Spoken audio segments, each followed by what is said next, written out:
lebih sedikit daripada usulan penetapannya itu. Ya.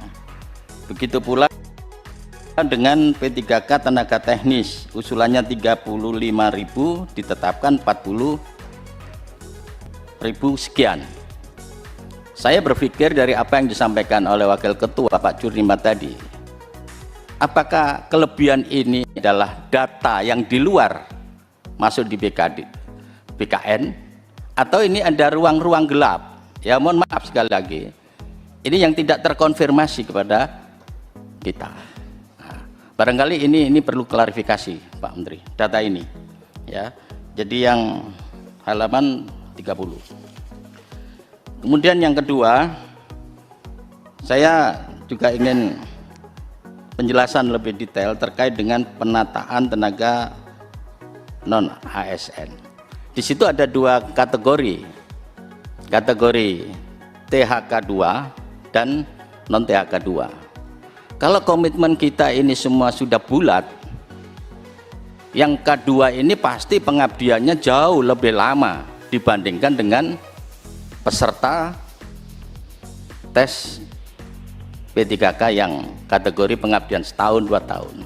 Kalau toh saya boleh usul, THK 2 ini sudah langsung dikonversi aja Pak jadi P3K. Kenapa kita harus mengeluarkan itu gitu? Karena toh diseleksi kita butuh biaya, butuh anggaran. Toh jumlahnya dari data ini kalau tidak salah tidak terlalu banyak juga. Ya, usia mereka sudah kritis Pak hari ini kalau dari K2. Maka saya dalam persoalan ini, ya kalau toh ini menjadi pertimbangan yang super prioritas, ya bukan prioritas Pak, super prioritas, THK 2 ya langsung konversi aja jadi P3K.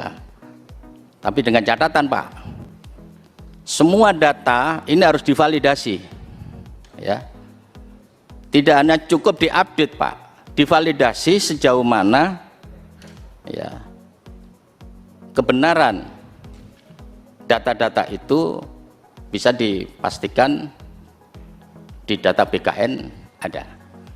Karena kami tidak ingin subjektivitas pejabat di tingkat provinsi, kabupaten, kota, momentum konversi ini menjadi bagian yang merugikan orang yang betul-betul sudah berada pada database-nya BKN kategori K2.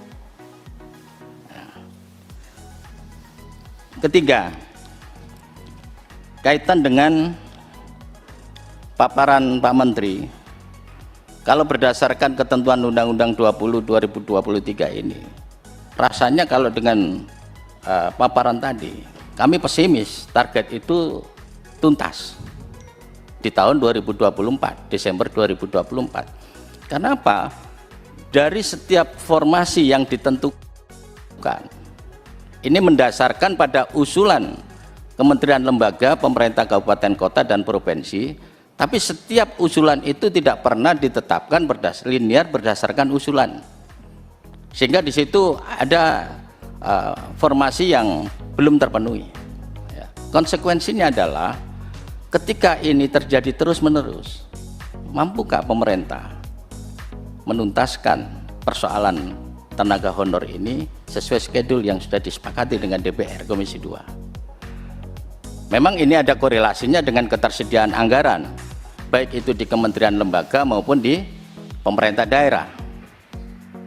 Nah, maka untuk memastikan itu, ya harus ada regulasi baru bahwa setiap kepala daerah atau kementerian lembaga wajib hukumnya mengalokasikan anggaran untuk menuntaskan formasi yang sudah ada. Karena kami melihat di daerah ini belum sepenuhnya punya kesamaan pandang dengan ini kalau sudah menyangkut anggaran dengan berbagai argumentasi. Ya.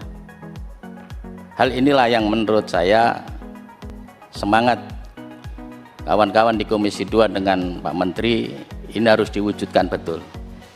Karena ini menyangkut nasib banyak orang yang menurut saya ini juga menjadi atensi khusus bagi kita semua. Terakhir Pak Menteri, kaitan dengan kawan-kawan yang sudah mengawali memberikan catatan tebal netralitas ASN. Ketahui bersama, rapat paripurna telah mengesahkan Undang-Undang ASN ini pada 3 Oktober 2023 lalu. Dan kemudian diundangkan menjadi Undang-Undang Nomor 20 tentang aparatur sipil negara pada 31 Oktober lalu. Di mana di pasal 68 itu menyatakan bahwa peraturan pelaksana dari undang-undang ini harus ditetapkan paling lama 6 bulan terhitung sejak undang-undang ini diundangkan. Berarti kurang lebihnya nanti di angka ataupun di bulan April 2024. DIM yang kita bahas lebih dari 600 DIM. Hari ini kita melakukan raker dalam rangka penyusunan pembicaraan rancangan peraturan undang-undang yang menurut hemat saya nggak mungkin selesai hari ini. Karena begitu banyaknya permasalahan yang pelik dan konflik, di mana niat dari undang-undang ini adalah menyelesaikan masalah tanpa masalah. Tetapi yang terjadi dengan adanya seleksi dan lain sebagainya, itu malah menyelesaikan masalah dengan maklar seperti itu. Jadi ini benar-benar harus dikaji ulang kembali Pak Menteri. Dalam pembentukan aturan turunan Undang-Undang ASN ini, kami juga memberikan beberapa catatan. Contoh seperti di slide 8, walaupun di sini Pak Menteri membuat timeline peraturan pelaksanaan undang-undang hingga target 31 April, harapan kami ini dapat direalisasikan sesuai rencana Pak Menteri.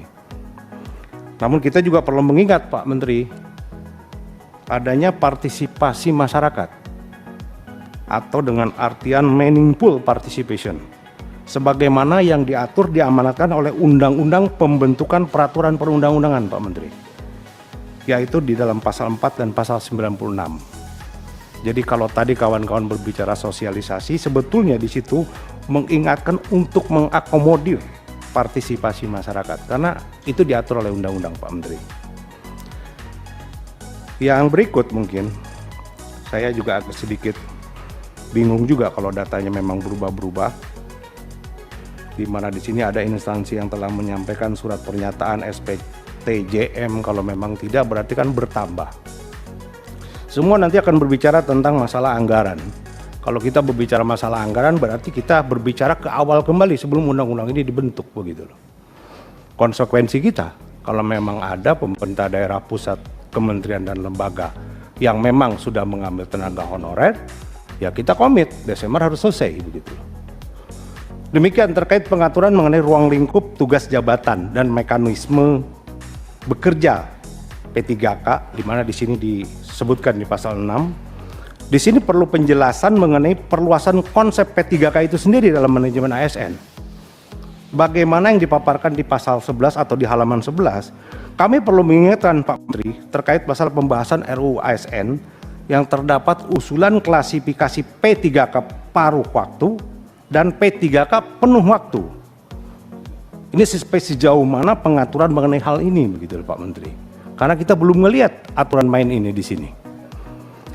Terkait penataan tenaga non-ASN Pak Menteri, sebagaimana yang diatur dalam pasal 66, bahwa pegawai non-ASN atau nama lainnya wajib diselesaikan penataannya paling lambat Desember 2024. Dan sejak undang-undang ini mulai berlaku, instansi pemerintah dilarang mengangkat pegawai non-ASN atau nama lainnya selain pegawai ASN. Pengaturan ini tentunya diharapkan dapat menyelesaikan persoalan tenaga honorer yang selama ini masih terkatung-katung dan tidak jelas penyelesaiannya. Namun demikian dalam paparan 25 kami melihat yang tadi Pak Menteri sampaikan bahwa penataan tenaga honorer akan dilakukan secara bertahap berdasarkan data validasi dan hasil seleksi. Validasi dan hasil seleksi ini tentunya perlu penjelasan secara komprehensif mengenai mekanisme dan tujuan dilakukannya validasi dan seleksi ini. Mengingat tenaga honorer ASN ini kan sudah bekerja cukup lama Pak Menteri, sehingga nampaknya tidak perlu lagi dites. Di sini justru membuka peluang Pak Menteri, niatnya menyelesaikan tenaga honorer malah membuat masalah baru, membuka peluang adanya maklar untuk ASN. Kami di sini tentunya Pak Menteri perlu penjelasan secara komprehensif mengenai mekanisme dan tujuan dilakukannya validasi dan seleksi ini. Juga di sini perlu penjelasan Pak Menteri terkait masalah konsekuensi adanya proses validasi ini. Apakah ini bisa menggugurkan tenaga honorer ataukah tidak begitu loh. Ini kan mereka sudah mengabdi bertahun-tahun Pak Menteri. Kalau ternyata hasil validasinya tidak masuk, apa mereka gugur begitu loh. Nah ini saya pikir perlu penjelasan lebih komprehensif Pak Menteri. Kami berharap Pak Menteri tentunya memiliki integritas, memiliki hal yang baik. Apalagi di sini Kementerian Reformasi dan Birokrasi. Tapi di satu sisi dengan adanya aturan ini jangan sampai membuka peluang adanya sesuatu yang dipermainkan. Seperti itu Pak Menteri. Demikian mungkin pimpinan. Terima kasih.